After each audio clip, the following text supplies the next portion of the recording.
The stars were quiet. The space station floated above Earth like a silver ghost. Inside, everything was calm. Scientists worked at their stations.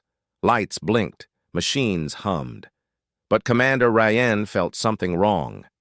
He stood near a big screen, watching numbers move. His eyes were sharp. His face was tired. "The Council is making a mistake," he whispered. Behind him, the main hall was full of voices. The Council had just made a big decision. They were sending a deep space signal, a signal to call intelligent life. They called it Project Echo. They believed humanity was ready. But Ryan didn't believe that. He walked into the council room. 12 leaders sat around a large round table. They were smiling, talking about the future. "We are opening the door to the stars," said Director Helmar. "The signal will reach farther than ever before." Ryan raised his hand. "You are calling into Sector 9 Black," he said. "That zone is dark for a reason. No stars, no life, no sound. We don't know what's out there." Director Helmar smiled. "Exactly. That's why we must look." Ryan shook his head. "I studied the signal path. Strange patterns are already forming near the edge of our system. We should wait. We should study more." Another council member laughed. "Commander Ryan, always afraid of shadows." The council voted. 11 said yes. 1 said no. Ryan was alone. That night, the signal was launched. A powerful beam of sound and data shot into deep space. It traveled through the stars. It reached Sector 9 Black. Then, Earth waited. 3 days passed. Nothing happened. The council called it a success. News stations played happy music. People cheered. "We are not alone," the headlines said, but Ryan didn't sleep. On the 4th day, something changed. Inside the space station, one of the signal logs blinked red. Technician Mira called out, "Commander, you need to see this." Ryan rushed to the lab. The signal had returned. But not in the normal way. It wasn't light. It wasn't sound. It was something else. Ryan stared at the data. "It's not a message," he said slowly. "What is it then?" Mira asked. He turned up the volume. At first there was only static. Then came a strange sound, like breathing. Then a scream. Not human, not animal, something worse. Everyone in the lab froze. No one moved. The scream kept playing. It felt like the sound was coming from inside their heads. Ryan shut it off. "This is not a reply," he said. "This is a warning." The council was called for an emergency meeting, but they laughed again. "It's just noise," said Director Helmar. "Maybe a star collapsing. Maybe space echo." Ryan slammed his hand on the table. "That was not a star. That was a scream. Something heard our signal, and now it knows we are here." The council ignored him. Ryan left the meeting and returned to the lab. He told Mira to run a scan on the origin point. It came from the edge of Sector 9 Black. But something was different now. A new object had appeared. It was small. It was cold. But it was moving. Ryan whispered, "It wasn't there before. It's coming." Mira zoomed in. The image was blurry, but they saw the shape. Not a ship, not a comet, something else. "Alert the defense satellites," Ryan ordered. "And keep this quiet. The public cannot know. Not yet." Later that night, Ryan sat alone in the observation deck. He looked at Earth below. Blue, peaceful, innocent. He knew something had been awakened. Something old. Something angry. Something that lived in the dark, and now it was coming toward the light. The mistake was made. The signal was sent. The door was opened. And whatever was on the other side was now coming through. The sky over Earth was clear. People walked in parks. Children played. News showed happy faces and bright futures. But something was wrong. People began to dream strange things. Not normal dreams. These dreams were dark, cold, and full of whispers. Some people saw strange eyes watching them. Others saw black shapes floating in the sky. They woke up sweating. Some cried. Some couldn't speak. And all of them said the same thing. Something is coming. In the space station, Commander Rayan watched the moving object again. Every hour, it got closer.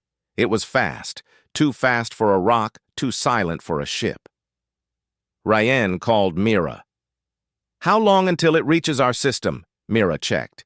10 days, maybe less. And Commander, it changed direction again. "It's heading straight for Earth." Rayan's heart sank. "It's not just moving, it's hunting." The council still didn't listen. In their meeting, Director Helmar smiled. "We checked the object. It's cold. No energy, no signal. Maybe it's just space dust." Rayan stood tall. "I've seen its path. It moves with purpose. It's not drifting, it's choosing." But the council laughed again. "Fear is not science," said one member. "Let the experts speak," said another. Rayan left the room in anger. The council would not help. Earth was not ready. Day 3. After the signal. Across the world, strange things began to happen. Airplanes reported sudden systems failures. Satellites blinked out for seconds. Birds flew in the wrong direction. Whales got lost at sea. People called it bad luck, but Rayan knew better. He returned to the lab. Mira showed him new data. "Commander, we picked up another echo." "What kind of echo?" "It's the same sound as before, the scream. But this time, there's more." Mira played the file. It started with the scream again, but now there was a rhythm behind it. A strange ticking sound like a clock. Counting down. Rayan's voice was cold. "It's not just a scream anymore, it's a message." "A warning?" "No," he said. "A threat." Day 5 after the signal, a research ship near Pluto went silent. Its name was Solar Ray. It had a crew of 20. Last message received was one simple line. "We see it." After that, nothing. Earth sent a rescue drone. The ship was found, floating, empty. No bodies, no blood. Just silence. Inside the ship, on the main wall, someone had written one word with shaking hands. "Run!" Rayan sat in the command center, watching Earth spin slowly in space. He spoke to Mira. "We sent a signal to the dark." Mira nodded. "And something in the dark answered." They both looked at the screen. The object was now close enough to be seen with a telescope. Rayan zoomed in. The object wasn't just a shape anymore. It had sharp edges. It pulsed like a living thing. Strange. Black mist surrounded it. Mira stepped back. "That's not a ship." Rayan agreed. "It's a creature. Or a machine. Or both." He sent an urgent message to the council. "Unknown object approaching Earth at unnatural speed. Possibly intelligent, possibly hostile. Request full defense alert." But there was no reply. Later, he found out why. The council had cut his access. They believed he was spreading fear. They wanted to keep the public calm. They didn't understand. Calm wouldn't save them now. That night, power went out in parts of New Tokyo, Cape Town, and Buenos Aires, all at the same time. Engineers said it was a glitch, but it wasn't. Something was testing Earth's systems. Rayan told Mira, "We're not facing a visitor. We're facing a hunter." She asked, "What do we do?" He looked at the stars. "We prepare to fight." The ship near Mars was called Starlight Echo. It carried 7 crew members. It was sent to scan the unknown object. For 2 days, everything was normal. Then the ship went silent. No signals. No messages. Just nothing. Commander Rayan sat in the command center watching the empty screen. His eyes didn't blink. "We've lost another ship," Mira said. Rayan nodded slowly. "We keep sending people into the dark, and they don't come back." Earth sent a rescue pod. It reached Starlight Echo after 10 hours. The ship was spinning. The lights were off. One side looked like it had been melted. The rescue drones scanned the ship. No life signs. But then, one escape pod detached from the ship. It was coming back. The pod landed at the military base in Alaska. Soldiers surrounded it. Scientists waited. Medics stood ready. When the door opened, there was only one man inside, Pilot Juno Clay. He was alive, but something was wrong. He was shaking. His skin was pale. His eyes looked empty. They rushed him to the medical unit. Rayen arrived within the hour. Mira showed him the report. His heart is beating too fast. Blood pressure is strange. And his DNA is changing. Rayen looked through the glass window. Juno sat on the bed staring at the wall. He wasn't blinking. He wasn't speaking. Rayen walked in. "Juno, can you hear me?" The man slowly turned his head and smiled. But it wasn't a normal smile. It was wide. Too wide. Rayen stepped back. "What happened on the ship?" Juno opened his mouth. His voice sounded like two voices mixed together. "They touched us." Rayen's heart froze. "Who touched you?" Juno looked up. "They live in the black. They heard your call. They followed the scream." Rayen leaned closer. "What are they?" Juno whispered. "They are what comes after light." Then he fell to the ground, shaking. His body started to change. His skin turned gray. Black veins crawled across his neck. His eyes turned fully black. Medics ran in and held him down. He screamed, a high, sharp sound that made the lights flicker. Rayen yelled, "Sedate him now!" The scream finally stopped. Rayen stepped back, breathing hard. "They're not just coming," he said. "They're already here."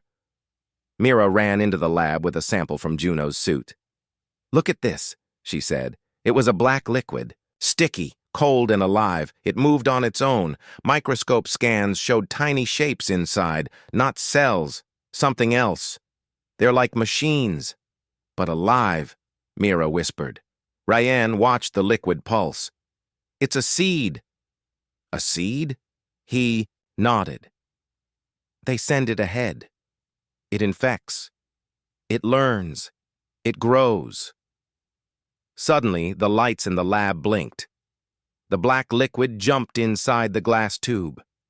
Everyone backed away. Mira whispered, "What do we do now?" Rayen's face was hard. "We tell the council, and this time they will listen." But when Rayen reached out to the council, he was too late. The council building in Geneva had just gone dark. All communication lost. Their last message was short. "We made a mistake." That was all. Rayen stared at the screen. No video, no sound, just that message. He turned to Mira. "It has started. News across Earth began to change. People reported black rain in some cities. Birds dropped from the sky. A family in Brazil disappeared after their garden turned black and cold. And everywhere, more people started dreaming the same dream. A black sky, a silent scream, and a single phrase, 'We are already inside.'" Rayen stood in the space station looking down at Earth. He knew now, this wasn't first contact, it was first attack, and it had already begun. The sky above Earth looked normal, but it was not. High above, just beyond the clouds, they were watching. The black object that had moved through space was no longer alone. 3 more had arrived. They didn't blink on radar. They didn't send messages. They just floated, silent, cold, and full of hunger. Commander Rayen stood in the global defense room. "They're here," he said. On the giant screen, they watched the shapes move closer to Earth's upper atmosphere. The objects had strange forms, long, sharp, and shifting like liquid and metal mixed together. Mira pointed. "They're forming a triangle. That's not random." "No," Rayen said. "It's a net." In orbit, the first attack began. A military satellite named I-7 exploded without warning. Pieces flew into space. Then another satellite went blind. Then another. In just 6 minutes, Earth lost over 30% of its space vision. No missiles, no lasers, just silence, then darkness. Rayan slammed his fist on the table. Activate defense. Grid! The Earth defense grid powered up. Giant railguns and orbital drones moved into position. But before they could fire, a wave of black mist spread through the sky. It moved like a cloud, but faster than any storm. It covered the defense satellites and shut them down. On Earth, people looked up. They saw the mist, dark, glowing slightly, moving like it was alive. Then they heard it, a sound that wasn't a sound, a low hum that made their bones feel cold. Children cried, animals ran. Radios died, and above all cities, the mist began to fall.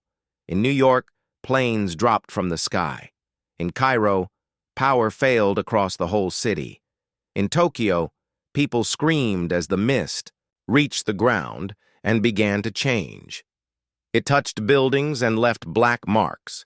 It touched humans, and they began to twitch. Some collapsed, some stood still, some looked up with black eyes and smiled. Rayan watched it all from the command center. His face was tight, his voice calm but sharp. Tell the world, this is not a drill, this is an invasion. Mira stared at the screen. Why didn't we listen? Rayan said nothing. There was no time for blame now. He looked at a secret panel on the wall. It held the key to Earth's last defense. Operation Titan. He didn't. Open it yet? Not yet. Then something worse happened. In Brazil, soldiers found a black pillar rising from the ground. It was growing out of the earth, like a tree made of metal. It wasn't just rising, it was building something. From inside the pillar, creatures began to crawl out. Not aliens, not machines. Humans, twisted, infected, changed. Their skin was dark and cracked, their fingers long. Their mouths opened too wide, they moved fast, and they screamed. The first battle had begun. Earth fought back. Tanks rolled through the streets. Jets flew above the mist. Soldiers fired at the creatures. Some of the monsters fell, but not all. And 4. Everyone that died, 2 more came. Rayan gave orders quickly. Evacuate the cities.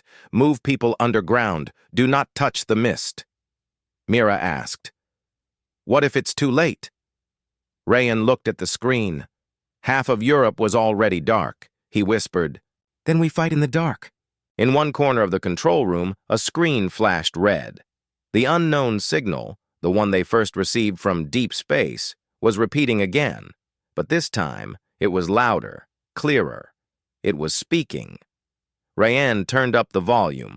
The voice was strange, sharp, and layered, but they could understand one line. We offered silence. You chose noise. Then the voice laughed. Rayan looked at Mira.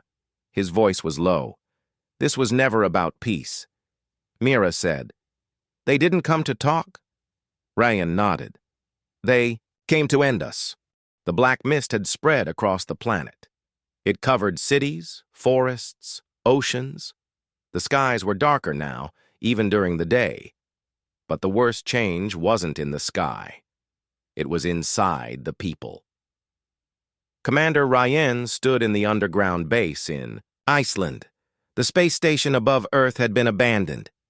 It wasn't safe anymore. Status? He asked. Mira stepped forward. Her voice was tight. We're losing cities fast. The mist infects everything it touches. But now, it's not just outside. It's inside people. Rayan narrowed his eyes. Explain. Mira showed him a video. A man stood in a small room, shaking. Doctors surrounded him. He looked normal at first, but then his skin began to stretch. His eyes turned black. His voice split into 3 different tones. He fell to the ground and screamed. Then he smiled.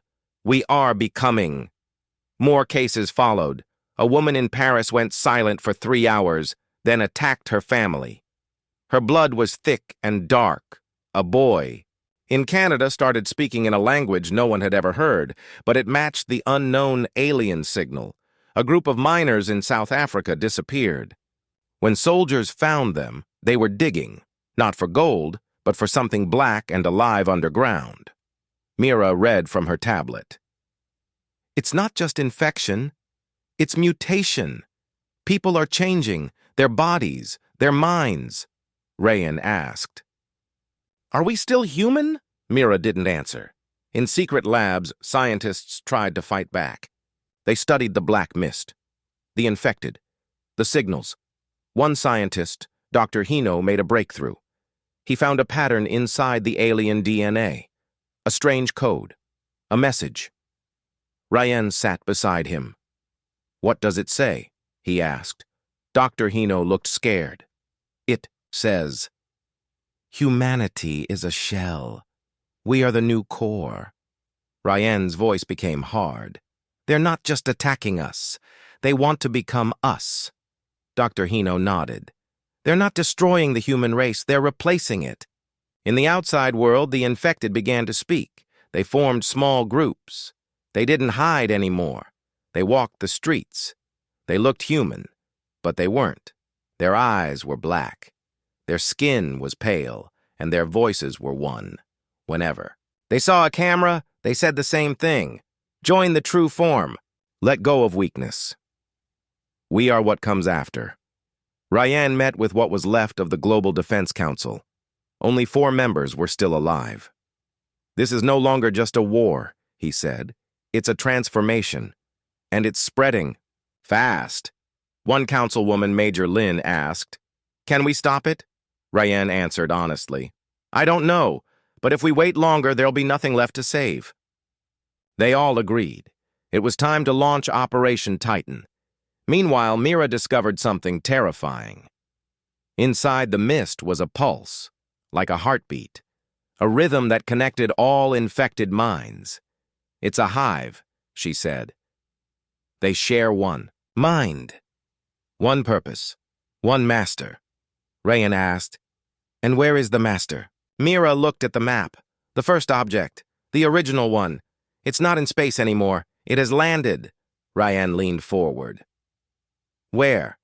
Mira's voice was quiet. Antarctica. Rayan stood alone that night, looking at the dark sky. The world was changing. People were changing. He could feel it in the air. Something deep, ancient, and unstoppable. He thought about the first signal, the warning scream, and how no one listened. Now it was too late. Or maybe there was one last chance. He looked at the key around his neck, the activation key for Operation Titan. His voice was quiet. We end this, or we become this. A cold wind blew across Antarctica.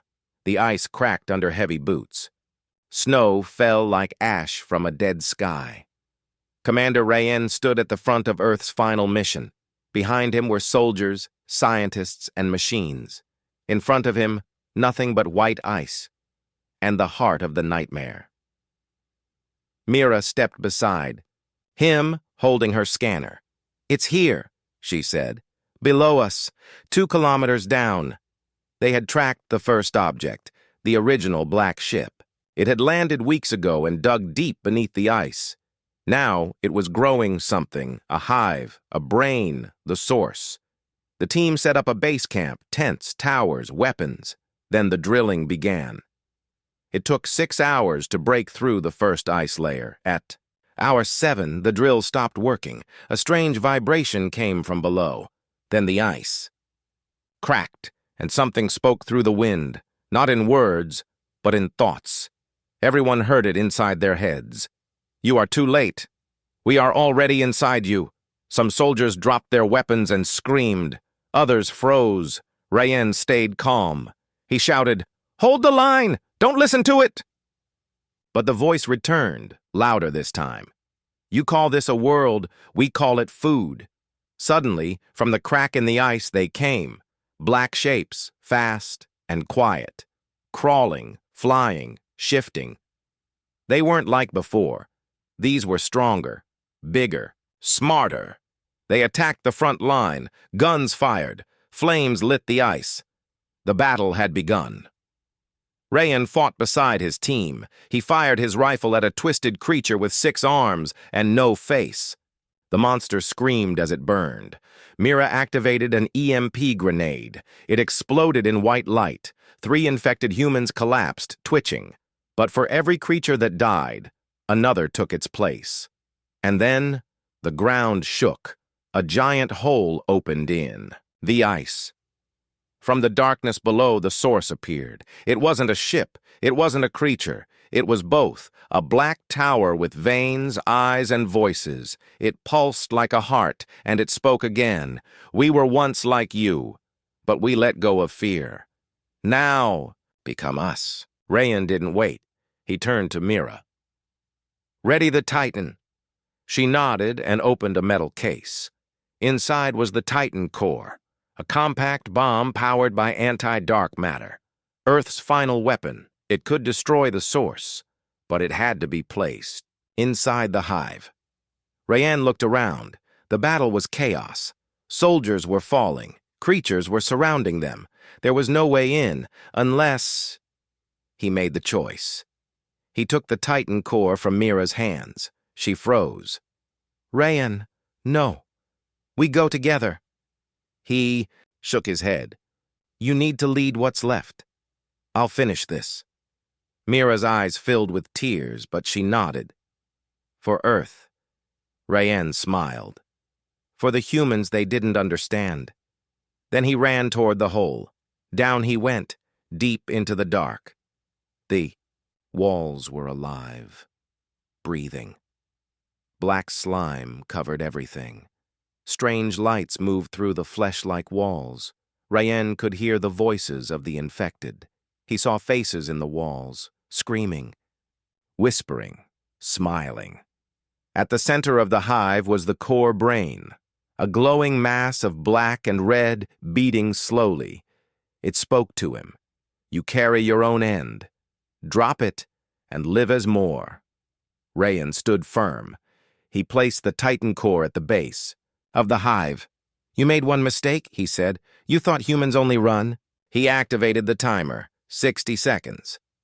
Back on the surface, Mira watched the snow explode. The ice cracked open. A huge blast of white light shot into the sky. The source screamed.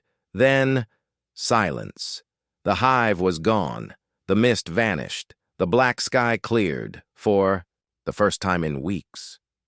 The sun came out.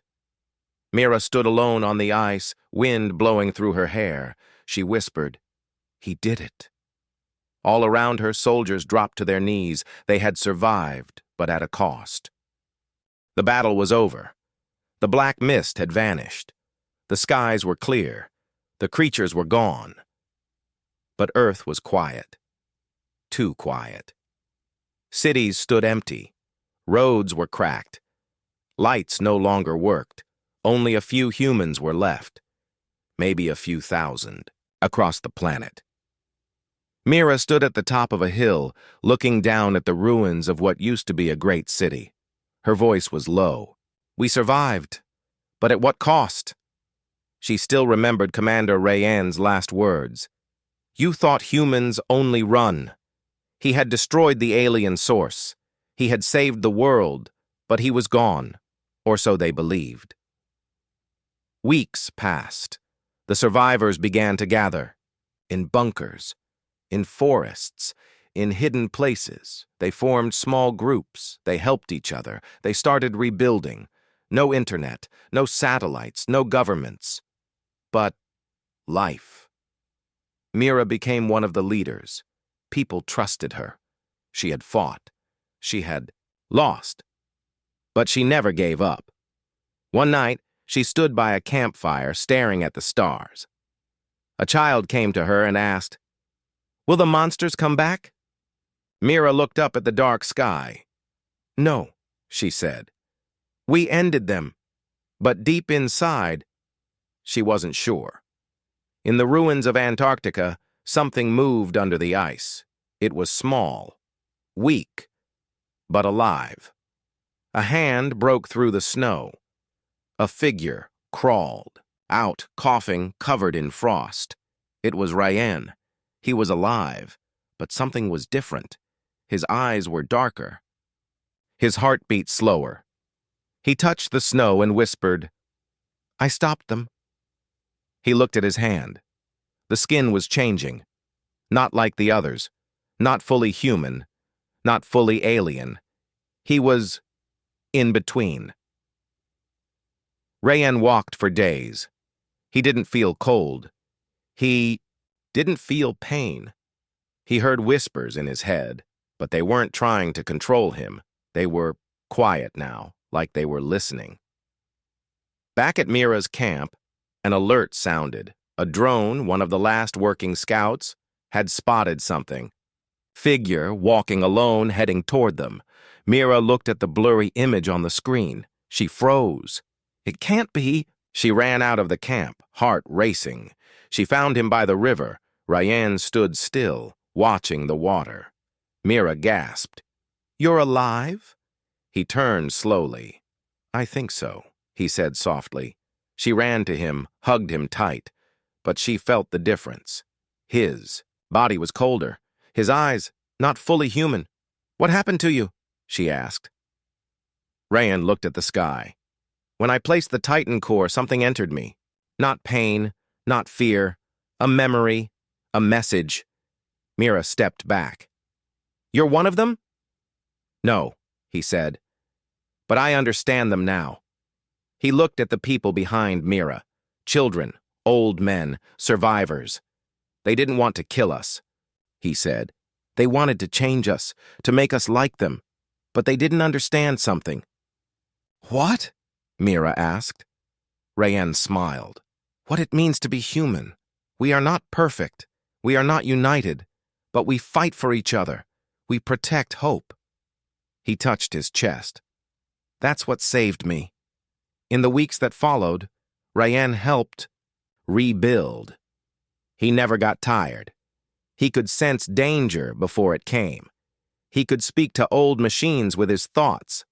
People began calling him the last bridge between the old world and the new. One day, Mira asked him, "Do you think they'll ever come back?" Rayan looked at the sky again. "No," he said. "But others will. The universe is full of things we don't understand." He paused. "But next time, we'll be ready." At night, Rayan stood alone in the forest. He reached out with his mind. Far, far away beyond stars, he felt something stir. Not fear, not hate, just watching. And a voice whispered back, "Humanity, not weak, not alone, not forgotten." The earth had changed, but it was not dead. It was alive again, and it had heroes.